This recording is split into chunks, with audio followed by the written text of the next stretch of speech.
আজকে একখানা জিনিস বলি যে 14ই এপ্রিল, গত বছর 14ই এপ্রিল আমরা বাবার সঙ্গে কাশ্মীরে ছিলাম। 1 বছর আগে এক্স্যাক্টলি এই দিনে আমরা কাশ্মীরে ছিলাম বাবার সঙ্গে। আমরা 13 তারিখে পৌঁছেছিলাম কাশ্মীরে, জম্মু থেকে। আর 14 তারিখে আমরা বাবার সঙ্গে ট্যুরে ছিলাম ইয়েতে, ক্ষীর ভবানীর মন্দির। এটা আমি কাশ্মীর এপিসোডে বলবো, বাবার যে এটা। আজকে জাস্ট আমি বললাম সবাইকে যে মনে হলো দেখতে দেখতে যে এই 14 তারিখে বাবা আমাদের সঙ্গে ছিলেন আগের বছর কাশ্মীরে। যাই হোক, এবার আমি কুম্ভের সম্বন্ধে বলি। কুম্ভতে তো বাবার কিছু অলৌকিক দর্শন বা এগুলো বলেছিলাম। তো কিছু ঘটনা আছে, যেটা হচ্ছে যে বাবার যে দান, কুম্ভতে বাবা ওখানে যাওয়ার পর ডিসাইড করলেন যে প্রত্যেক মঙ্গলবার বাবা দান করবেন। আর তার আগে বাবার যেরকম ইয়ে, যে বাবা গাড়িতে করে গিয়ে আমাদের সঙ্গে বাবা দেখে এলেন, পুরো কুম্ভ ঘুরে দেখে এলেন যে কোথায় কোথায় কারা, কোথায় গরিবরা আছে, গরিবদের ইয়ে কোথায় আছে, টেন্ট কোথায় আছে। সেখানে গিয়ে আমরা গিয়ে গিয়ে তাদেরকে বলে এলাম আমাদের কোন জায়গায় টেন্ট কোথায় আছে, কত নম্বরে আসতে হবে।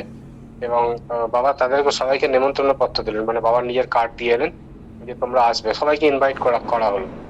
এরকম বাবা নিজে গিয়ে ইনভিটেশনটা দিয়ে এলেন প্রথমের দিকে। এবং তারপরে ডিসিশন হলো যে মঙ্গলবার দিন আমরা দানটা করবো।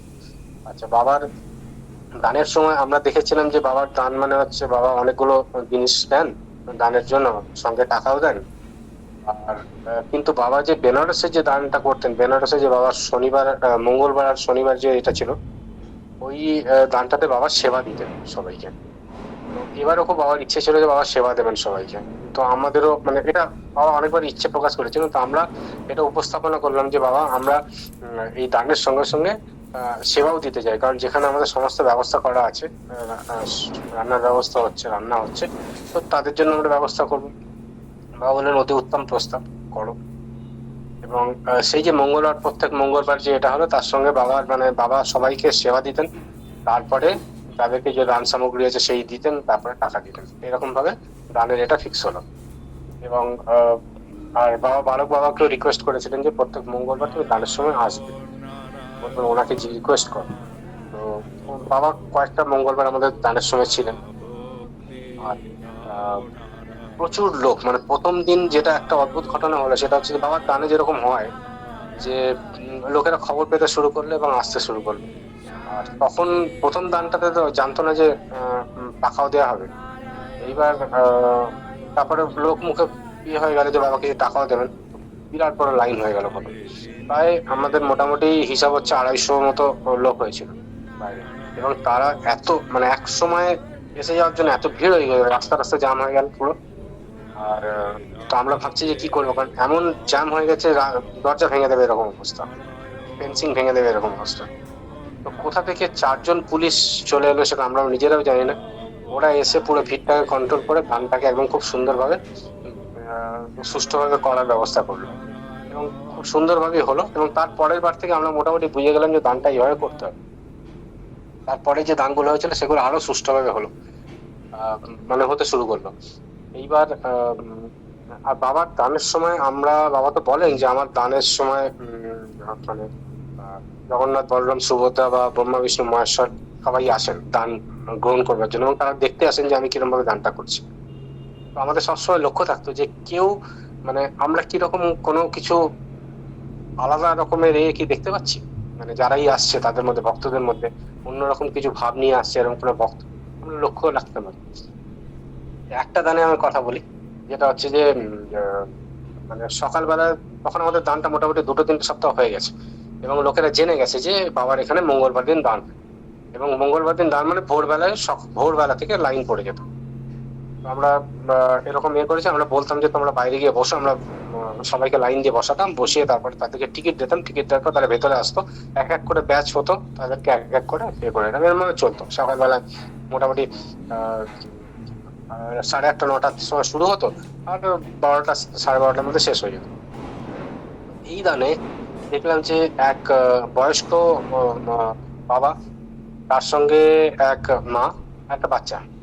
এবং বয়স্ক বাবা হচ্ছে অন্ধ, আর বয়স্ক বাবা অন্ধ, মাও অন্ধ, আর তার সঙ্গে বাচ্চা। তো তাদেরকে তো প্রথমে আমরা এ করে ঢোকালাম, ভেতরে ঢোকালাম। আচ্ছা, উনি গিয়ে অন্ধ, কাউকে কিছু বলতে হলো না, কিন্তু একদম বাবার সামনে গিয়ে বসলেন। বাবা যেখানে এই বারান্দাতে বসতেন, বাবার সামনে গিয়ে ওরা সবাইকে ইয়ে করা শুরু হলো। আমরা ওনাদের জন্য স্পেশাল কেয়ার রেখেছিলাম যে ওনারা যেন সামনে বসে, বাবা মানে যেন ঠিকভাবে হয় সমস্ত জিনিস পান। এবং ভদ্রমহিলা অদ্ভুত হাসেন, মানে হাসিটাই অন্যরকম। তো আমরা সবাইকে বসিয়েছি, বসিয়ে এবার ইয়ে দেওয়া হবে। বাবা হঠাৎ করে জিজ্ঞেস করছেন যে আচ্ছা, এই বাবা কি অন্ধ? বাবা ঠিক ইয়ে করে নিয়েছেন, হ্যাঁ বাবা ইনি অন্ধ। আচ্ছা, ভালোভাবে লক্ষ্য রাখুন ওনাকে। তারপরে সমস্ত কিছু দেওয়া হলো, মানে তাদের সেবার ব্যবস্থা করা হলো, চা বিস্কিট থেকে শুরু করে সব সেবার ব্যবস্থা করে তারপরে জিনিসপত্র দেওয়া এবং টাকা দেওয়ার পরে সবাই হয়ে গেল।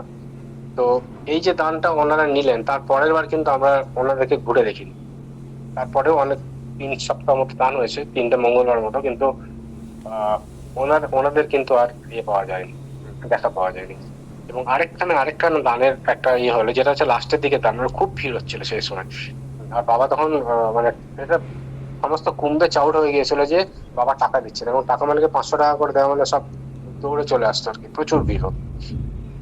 ওইখানেও একটা বাচ্চা এরকম এসেছিল, এবং সেটা হচ্ছে মানে টুইন, আমি, তারপরে আর ভক্তরা যারা ছিল আর কি তাদের এতে সেই বাচ্চারা এসে হঠাৎ করে পায়ের সামনে দাঁড়িয়ে খাবার চাইছে। হ্যাঁ, ধুলো মাখা, পুরো গা ধুলো মাখা শরীর, আর এইটুকু। তো তাকে জিজ্ঞেস করা হচ্ছে যে বাবা মা কোথায়? মানে অদ্ভুত তার মুখের ভাব, বাবা মা নেই, জানি না কোথায় আছে, দাঁড়িয়ে আছে ইয়ের জন্য, প্রসাদের জন্য। তো তাকে প্রসাদটা দেওয়া হলো, প্রসাদটা দিয়ে তাকে একটা সাইডে বসানো হলো, বসিয়ে বললাম তুমি সেবা করো। হিন্দিতে কি ভাষায় বুঝতে পারছে সেটা বুঝতে পারছেন না, বোঝা মুশকিল। তো সেবা দেওয়া হলো তাকে। এবার সেবা দেওয়ার পরে উনি বসে খাচ্ছেন, সেবা নিচ্ছেন, আর আমরা সব অন্যদিকে চলে গেছি। আর ও তখন বাইরে চলে গেছে, সেবাটা প্লেট করে আমরা বললাম বাবা হয়তো বাইরে আছে, বাইরে চলে গেছে সেবা নিয়ে। তারপরে কিছুক্ষণ পরে গিয়ে আবার মানে 5 মিনিট পরে গিয়ে আবার কিছু নেবে কিনা সেটা দেখবার জন্য গিয়ে দেখি নেই, গায়েব।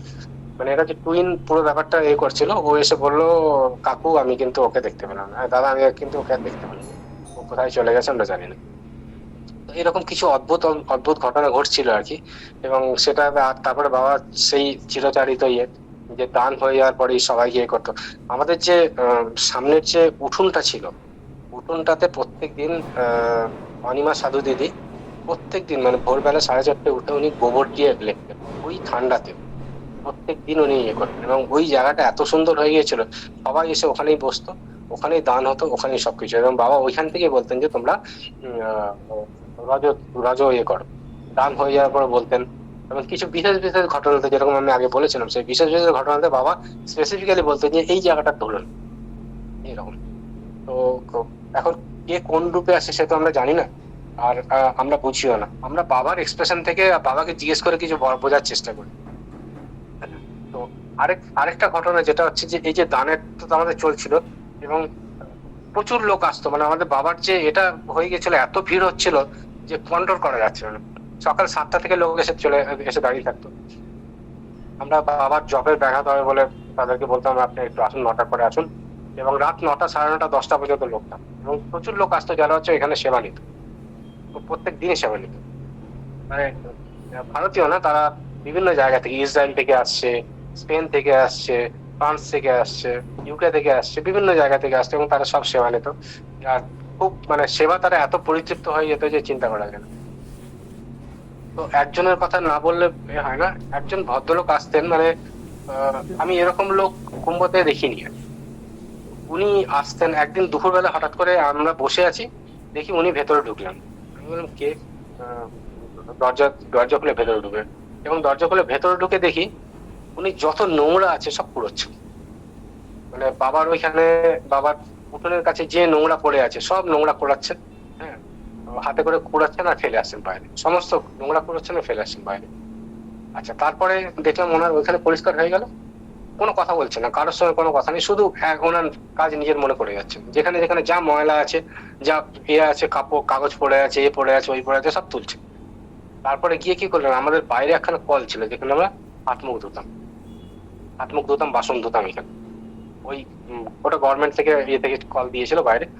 তো ওইখানে দেখি কলের যেখানে ড্রেনটা আছে, যেটা দিয়ে জলটা বেরিয়ে যাচ্ছে, সেই ড্রেনটা হাত দিয়ে পরিষ্কার করলেন, পুরো হাত দিয়ে পরিষ্কার। মানে ওখানে হাত দিলে আমাদের নিজেদেরই লাগে, অস্বস্তি হয়। উনি হাত দিয়ে পরিষ্কার করলেন পুরো দেখে, একদম পুরো পরিষ্কার চকচকে করে। আচ্ছা, কোন জায়গা থেকে আসছেন সেটাও জানি না, আমাদের ভাষাও বোঝেন না, হিন্দিও বুঝতে পারছেন না। তো ওনাকে জিজ্ঞেস করলাম যে কোথা থেকে এসছো, তারপর কথাবার্তা শুনে যা বোঝা গেল উনি হচ্ছেন রাজস্থানের লোক। আর এলে পুরো পরিষ্কার করে চলে গেল, যতক্ষণ পর্যন্ত পরিষ্কার হলো ততক্ষণ ছিল, তারপর পরিষ্কার হয়ে গেল সঙ্গে সঙ্গে চলে গেল। আমরা ওনাকে সেবা দেওয়ার চেষ্টা করলাম, হলো না, সেবাও নিলেন, বললাম আমি সেবা নেবো না। আচ্ছা, তারপরে এই ভদ্রলোক আরেকবার এসেছিলেন, আর উনি কিন্তু আমরা তারপরে ফলো করে দেখেছি যে উনি আর কোনো টেন্টে যেতেন না, শুধু আমাদের টেন্টেই আসছেন, আর এই পরিষ্কার করে চলে গেলেন। একদিন এলেন, তারপরে যেবার এলেন সেই দিন হচ্ছে পুরো টেন্টটা পরিষ্কার করে বাইরের রাস্তা পর্যন্ত পরিষ্কার করে দিলেন, মানে পুরো ধুয়ে পরিষ্কার করে দিলেন। পরিষ্কার করে দিয়ে তা সেই দিন কিছু সেবা নিলেন, সেবা নেওয়ার পরে উনি চলে গেলেন। উনি কিন্তু আর কোনো টেন্টে যেতেন না, আমরা পেছনে পেছনে গিয়েও দেখলাম যে না, উনি আর কোথাও ঢুকছেন না, বাবার এখানে এলেন, সেবা নিয়ে চলে গেলেন। তো এই যে কানেকশনটা, বাবাও কিন্তু ভেতরে আছেন, টেন্টের ভেতরে আছেন, বাবাও এসব জানেন না, কিন্তু কি যে কানেকশন সেটা বুঝতে পারলাম না। তো এইরকম মানে অদ্ভুত অদ্ভুত প্রকৃতির কিছু লোক, মানে যারা আমরা যেরকম ভাবে যখন আমাদের লজিকের সঙ্গে ম্যাচ করে না, এদের লজিক, এদের যে সেবা ভাবটা সাংঘাতিক। এবং বাবার এই আমাদের টেন্টে কেন আসতেন, কেন যে এরকম ভাবে পরিষ্কার করতেন, আমরা কেউ বুঝতেও পারিনি, এবং তার সঙ্গে যে ল্যাঙ্গুয়েজের ব্যারিয়ারের জন্য আমরা ওকে জিজ্ঞেস করতে পারিনি।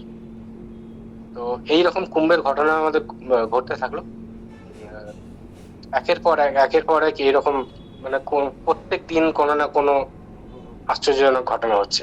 কোনোদিন 3জন সাধু আসছেন সাদা শুভ্র বসন পরিহিত, কোনোদিন গেরুয়া বসন পরিহিত। এবং তারপরে বাবার ইচ্ছে ছিল যে সাধুদেরকে সেবা দেওয়া তো আছেই, এবং তারপরে কিছু দণ্ডী স্বামী বাবার সঙ্গে দেখা করতেন। বাবা আমাদেরকে বললেন যে এই দণ্ডী স্বামীদের তুমি তোমরা করে এসো, নিমন্ত্রণ করে এসো, আমি ওনাদেরকে সেবা দিতে চাই। আমি কালকে আবার দণ্ডী স্বামী সেবার কথা বলবো, এবং সেখানে কিছু আশ্চর্য ঘটনা হয়েছিল যেগুলো আমাদের, আবার বলি, আমাদের যে মানে যুক্তি তর্কের যে ব্রেন আছে তার মধ্যে এসব জিনিস আসে না। আজকে আমি এখানেই রাখলাম। প্রণাম, জয় গুরু।